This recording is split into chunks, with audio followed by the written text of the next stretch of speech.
play, on that, I mean, the final drive of this game, I mean, take us through that play, getting to the end zone. I mean, it's pouring down rain. Like, what is that feeling getting through and scoring that touchdown? It's a great feeling. I was hurting before the play. I had twisted my ankle. I had spatted it up a little bit. I was like, it's a tough game. I can't quit now. We got to push through in order to be victorious.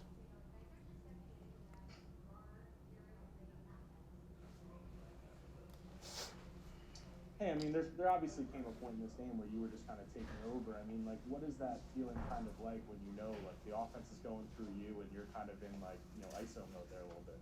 I gotta say, it's a good feeling. You can't really quit knowing that you getting the most receptions, most catches. It's like the game in your hands. You just gotta complete your passes and make progress off of it. Sorry to introduce. This is Kayshon. Glenn? Hey, Kayshon, I'm sorry I couldn't really hear the first two questions, but just can you talk a little bit about your chemistry with Max? I mean, you guys really over the last 2 weeks have kind of seemed to really develop a pretty close on-field chemistry. Just talk about how maybe that's developed as the season has progressed. We started in the summer outside of football, going to the field, throwing routes, catching passes, and throughout the season we progressed, got closer. When Max realized he was starting quarterback, we put in more work, like after practice, catching balls, catching jugs, running routes, and all I could say is the hard work paying off. Hey, Kayshon, coming into the season, you were about to be wide receiver number 2. As the season went on and certain guys opted out, you ended up wide receiver number 1 like you are now. Do you think that you would come in and have this sort of game this early in your career? I didn't think I'd have this game this year. I assumed I'd have it next year, but seeing that Jamal opted out, it made me step up. And then when Terrace opted out, the goal to myself was to be wide receiver 1. And throughout the past 3 weeks, I worked hard in order to be that.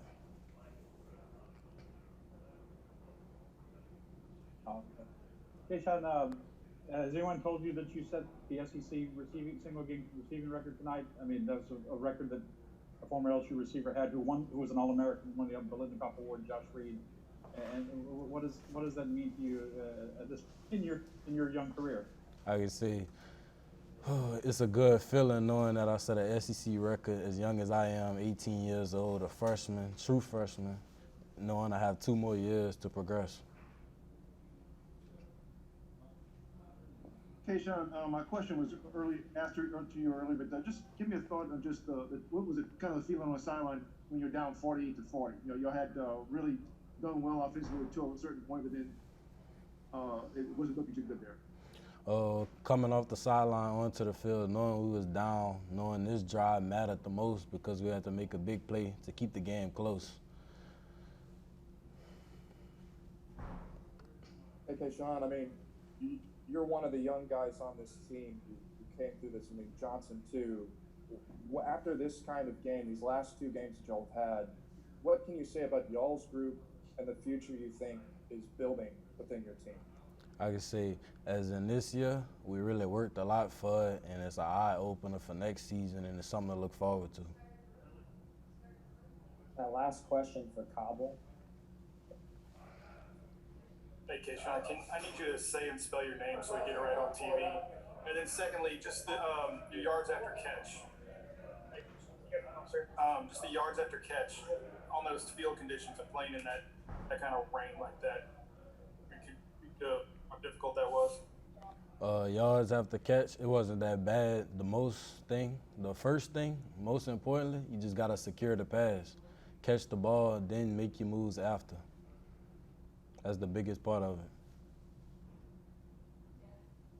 Thank you, Kayshon. Appreciate you. You're welcome.